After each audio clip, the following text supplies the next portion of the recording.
नमस्कार, मैं अनिल शर्मा आपका एक बार फिर से स्वागत करता हूं आपके अपने YouTube channel commerce by Pathak sir में। आज 11th क्लास के प्यारे बच्चों, हम पब्लिक सेक्टर के अंदर आने वाले फॉर्म्स की स्टार्टिंग कर रहे हैं। जैसा कि मैंने आपको बताया था कि पब्लिक सेक्टर के अंदर 3 बड़ी इंपॉर्टेंट फॉर्म्स आती है। सबसे पहली डिपार्टमेंटल अंडरटेकिंग्स, जो आज मैंने बोर्ड पे लिख रखी है, यही आज का टॉपिक भी है। स्टैट्यूटरी ऑर्गेनाइजेशंस, कॉर्पोरेशंस होती हैं वो, और तीसरा गवर्नमेंट कंपनी। तीनों के बारे में हम स्टडी करेंगे एक एक करके, लेकिन आज जो टॉपिक है वो है डिपार्टमेंटल अंडरटेकिंग्स। ठीक है, डिपार्टमेंटल अंडरटेकिंग्स के बारे में बात करूं तो ये गवर्नमेंट के अंदर काम करने वाला सबसे ओल्डेस्ट तरीका है, ओल्डेस्ट फॉर्म है ये, जिसके अंदर गवर्नमेंट बिजनेस करती है, काम करती है। ठीक है, अगर मैं एग्जांपल की बात करूं, बहुत सारे एग्जांपल्स हैं। Railway is also an example of A departmental undertakings. Government चलाती है रेलवे, है ना। आजकल बात अलग है कि प्राइवेटाइजेशन हो रहा है, लेकिन अभी तक हम कह सकते हैं कि ये गवर्नमेंट की डिपार्टमेंट है, गवर्नमेंट के डिपार्टमेंट के अंदर चलने वाला एक बिजनेस है। तो डिपार्टमेंटल अंडरटेकिंग्स जो है वो सबसे पुराना तरीका है गवर्नमेंट का फंक्शन करने का, काम करने का। ठीक है, और इसकी अकाउंटेबिलिटी डायरेक्ट पार्लियामेंट से होती है। ठीक है, यानी कि यहाँ के जो प्रॉफिट्स होंगे, जो लॉसेस होंगे, उसके लिए अकाउंटेबिलिटी जो बनेगी वो पार्लियामेंट में देनी पड़ेगी, जिसको भी इस डिपार्टमेंट का जो है हेड घोषित किया गया, मिनिस्टर बनाया गया है। तो उस डिपार्टमेंट को पार्लियामेंट के अंदर अपने इनकम्स का, एक्सपेंसेस का, अपने डेवलपमेंट्स का, ग्रोथ्स का ब्यौरा देना पड़ेगा। यानी कि देश के प्रति ही क्या हो जाती है, अकाउंटेबिलिटी हो जाती है। ठीक है, इसके द्वारा जो इनकम अर्न होती है, जो मनी अर्न की जाती है, वो मनी डायरेक्ट गवर्नमेंट के अकाउंट में जमा हो जाती है। ठीक है, और दूसरी बात, इसके द्वारा जो खर्चे किए जाते हैं वो भी डायरेक्ट गवर्नमेंट की ट्रेजरी से आते हैं। यानी कि यहाँ पर हमें ये खर्च परवाह नहीं होती कि हमें कि खर्चा कहाँ से आएगा, वो गवर्नमेंट से कनेक्टेड है, गवर्नमेंट आपको खर्चा देगी, आपका काम पर फंक्शन करना। ठीक है बात। तो डिपार्टमेंटल अंडरटेकिंग के बारे में इतनी बात मैंने आपको बता दी, शायद आप समझ गए होंगे। ठीक है, क्या है ये oldest and most traditional forms of organising public sector enterprises. Government जो है फंक्शनिंग करती है इसके थ्रू अपनी एक्टिविटीज को। ठीक है, ये integral part of the government है। ठीक है, ये क्या है, integral part of the government, government का अभिन्न अंग। ठीक है, इसके द्वारा किए गए काम को हम गवर्नमेंट के काम ही कहते हैं। ठीक है, बात समझ में आती होगी, उम्मीद करते हैं। तो पहली बात इसमें हमने ये बताया कि डिपार्टमेंटल अंडरटेकिंग जो है वो गवर्नमेंट के द्वारा चलाई जाने वाली एक बिजनेस ऑर्गेनाइजेशन है, जिसके थ्रू गवर्नमेंट काम करती है। इसके काम द्वारा किए गए काम डायरेक्टली गवर्नमेंट से जोड़े जाते हैं। पैसा डायरेक्ट गवर्नमेंट ट्रेजरी से आता है, इनकम डायरेक्ट गवर्नमेंट ट्रेजरी से जाएगी, और इसके अलावा अकाउंटेबिलिटी पार्लियामेंट के अंदर होती है। इसलिए यहाँ पर डिपार्टमेंटल अंडरटेकिंग जो है पूरे देश के सामने इसके ब्यूरो को हमें डिस्क्लोज करना होता है। तो समझ गए होंगे कि डिपार्टमेंटल अंडरटेकिंग की फॉर्म किस तरह की होगी। अब कुछ एग्जांपल्स और सुटेबिलिटी बताता हूं मैं, किन बिजनेसेस के लिए सुटेबल है। Suitability and examples, stability and example of departmental undertakings. Departmental undertakings. ठीक है, तो सुटेबिलिटी के बिजनेसेस के लिए रहेंगे जहां पर गवर्नमेंट का कंट्रोल बहुत जरूरी है। वे है गवर्नमेंट कंट्रोल इज कंपल्सरी। ठीक है, यानी कि उन एक्टिविटीज पर जहां पर हमें लगे कि सरकार का कंट्रोल जरूरी है, जैसे टेलीकम्युनिकेशन एरिया जो है वहां सरकार का पूरा होल्ड रहता है। ठीक है, सरकार चाहती है तो आपका इंटरनेट भी बंद हो जाता है 15-20 दिनों के लिए जब इमरजेंसी का केस हो। ठीक है, पहले सारा सब कुछ गवर्नमेंट के अंदर चलता था। BSNL, VSNL, MTNL ये गवर्नमेंट के डिपार्टमेंट से, लेकिन अब प्राइवेटाइजेशन वहां भी हो गई है ना बात। तो जहां गवर्नमेंट का कंट्रोल होगा वहां डिपार्टमेंटल अंडरटेकिंग्स आपको जो है क्या करनी पड़ेगी, स्टार्ट करनी पड़ेगी। गवर्नमेंट को भी समझना होगा कि इस एरिया में हमारा कंट्रोल है, यहाँ देश की सुरक्षा, रक्षा और देश के लोगों के ऊपर निगरानी कंपल्सन है, तो उसी एरिया को ठीक है हम डिपार्टमेंटल अंडरटेकिंग में रख सकते हैं। एग्जाम्पल्स यहाँ पर हम कह सकते हैं टेलीकम्युनिकेशन, ब्रॉडकास्टिंग, पब्लिक यूटिलिटीज के लिए। दूसरा, वे have utmost secrecy is required, जहां सीक्रेसी रिक्वायर्ड, ठीक है, जहां पर लगे कि देश को सीक्रेट इंफॉर्मेशंस इन डिपार्टमेंट्स की होती है, किसी और को ना पता लगे, जैसे एटॉमिक रिसर्च। ठीक है ना, हम परमाणु बमों के बारे में सब थोड़ी नहीं बताते, बहुत सारी चीजें एटॉमिक रिसर्च है।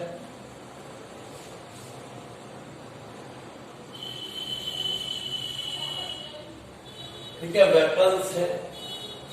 ठीक है, डिफेंस की कहते हैं हम, डिफेंस का एरिया जो है यहां पर हमें आवश्यकता होती है कंप्लीट सीक्रेसी, और ये सीक्रेसी रखने के लिए गवर्नमेंट को डिपार्टमेंटल अंडरटेकिंग्स के थ्रू फंक्शनिंग बन सकती है। तीसरा, जहां पर अंडरटेकिंग को रिकॉग्नाइज किया जाए as a revenue for government, जहां से गवर्नमेंट को रिवेन्यू की आवश्यकता हो, सरकार को पैसे मिले, पैसे की जरूरत है ना, वैसे तो टैक्स मिलता है सरकार को, लेकिन कुछ ऐसे डिपार्टमेंट चला के भी गवर्नमेंट क्या कर सकती है, सरकार जो है पैसा कमा सकती है। जैसे इंडियन एयरक्राफ्ट, एयर इंडिया जो थी वो गवर्नमेंट की थी, डिपार्टमेंट ही था, डिपार्टमेंटल अंडरटेकिंग थी वो भी, लेकिन अब प्राइवेटाइजेशन के चलते गवर्नमेंट ने वो भी क्या कर दी है, सेल। ठीक है बात। 4 पॉइंट हम इसमें कह सकते हैं, where economic control is necessary, where economic control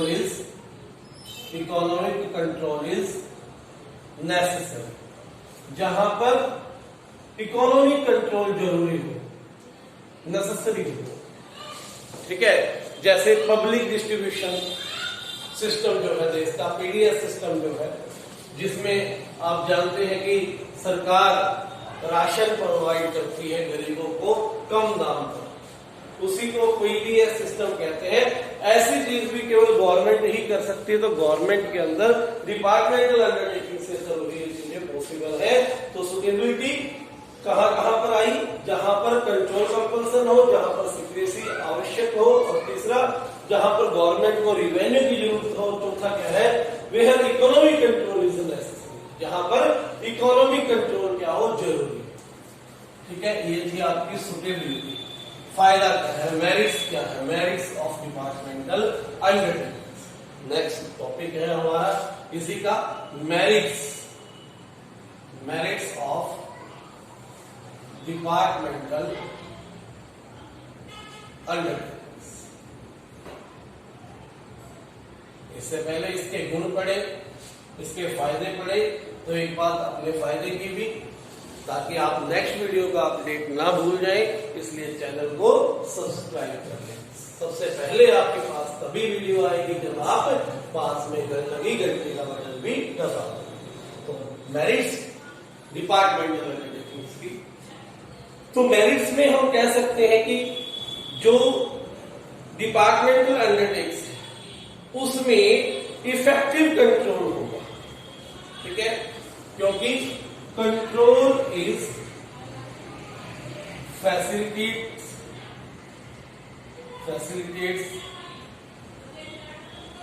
by bureaucrats and accountability is towards parliament of a country। क्योंकि इसकी अकाउंटेबिलिटी की बात करें तो देश की पार्लियामेंट में इसकी अकाउंटेबिलिटी होती है। ठीक है, जो कैग डिपार्टमेंट है हमारा अकाउंटिंग का, ऑडिटिंग का डिपार्टमेंट गवर्नमेंट का है, वो इसके अकाउंट्स को ऑडिट करता है। तो इसलिए यहां पर इफेक्टिव कंट्रोल हो जाता है। दूसरी जो मेरिट है, दूसरा जो फायदा है कि डायरेक्टली जो फंडिंग होती है इसकी, वो गवर्नमेंट की ट्रेजरी से होती है। ठीक है, इसकी जो फंडिंग होती है वो कहां से होती है? गवर्नमेंट की ट्रेजरी से होती है। Funding from government treasury,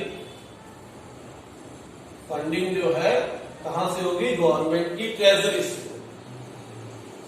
and income will be included in government treasure. जो कमाएंगे तो वो भी गवर्नमेंट ट्रेजर में जमा हो जाएगी। Third, high degree of accountability, हम पहले भी पढ़ चुके हैं। हाई डिग्री ऑफ अकाउंटेबिलिटी रहती है। आपको पूरे देश के सामने अपने लेखे जोखे का ब्यौरा देना होता है। जैसे रेल बजट आता है ना, तो रेल बजट की तरह ये भी पेश आपको करना पड़ेगा। ठीक है, नेशनल सिक्योरिटी जहां पर जरूरत हो, national security is concern, national security की जहां पर बात आए,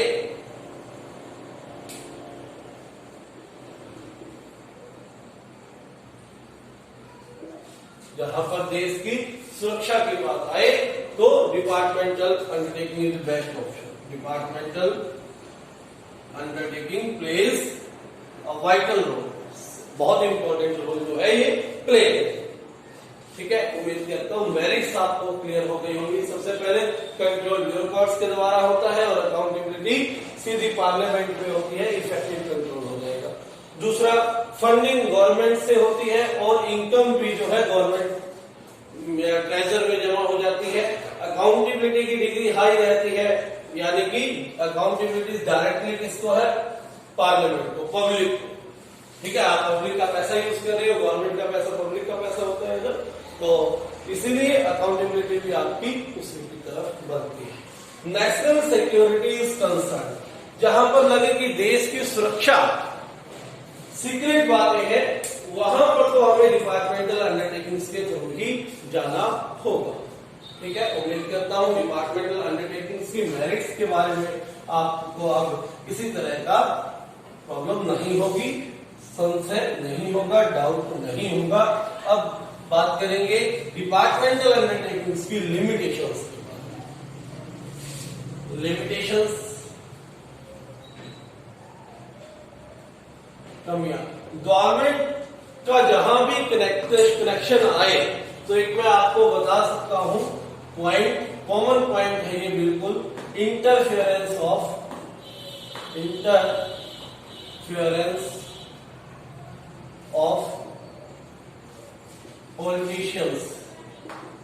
पॉलिटिशियंस की इंटरफेरेंस जरूर रहेगी। ठीक है, या हम कह सकते हैं political interference will be there. ठीक है, दूसरा, डिलेड डिसीजन, यहां पर प्रॉम्प्ट डिसीजन नहीं ले सकते, एकदम से डिसीजन नहीं ले सकते। एक सिस्टम है, उसी सिस्टम के अकॉर्डिंग चलते हुए किसी डिसीजन तक पहुंचा जा सकता है। अगर आपने सिस्टम फॉलो नहीं किया तो आप डिसीजन नहीं ले सकते। और बिजनेस में कुछ अपॉर्चुनिटी ऐसी होती है जिनके बारे में तुरंत आपको डिसीजन लेना होता है। जब आप ऐसा नहीं करते तो आपको लॉस उठाना पड़ता है। तो प्रॉम्प्ट डिसीजन की यहाँ पर कमी रहती है। वो सिस्टम के अकॉर्डिंग ही आपको क्या करना पड़ेगा, डिसीजन लेना पड़ेगा। ठीक है, रेड टैपिज्म रहता है यहाँ पर। रेड टैपिज्म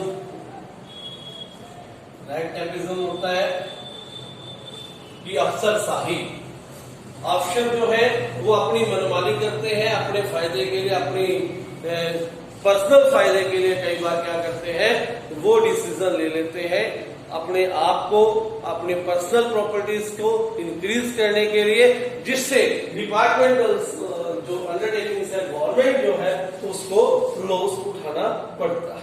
ठीक है बात। उसके बाद हम इसमें ये भी कह सकते हैं कि फ्रीडम नहीं है यहां पर, लैक ऑफ फ्रीडम। जैसे एक मैनेजर को डिसीजन लेने की फ्रीडम होती है, स्वतंत्रता होती है, वैसे ही यहां पर फ्रीडम्स नहीं होती, क्योंकि इनके अंदर जो एम्प्लॉइज काम करते हैं वो प्रॉपर सिलेक्शन व्यवस्था से गवर्नमेंट की तरीके से अपॉइंट किए जाते हैं। सभी सोचते हैं मैं गवर्नमेंट एम्प्लॉई हूं, ठीक है, तो उनके ऊपर अगर आप रेड टैपिज्म करते हो तो कई बार क्या होता है, आपके ऊपर ही उल्टा प्रेशर लगवा देते हैं। तो इसलिए फ्रीडम ऑफ, स्वतंत्र होकर यहाँ पर क्या नहीं लिए जा सकते, डिसीजन नहीं लेते अफसर भी। तो एक ये भी इसमें क्या रहेगी, समस्या रहेगी, प्रॉब्लम रहेगी। ठीक है, तो ये था डिपार्टमेंटल अंडरटेकिंग्स जो आपने किया। धन्यवाद। ठीक है, आपका दिन शुभ रहे।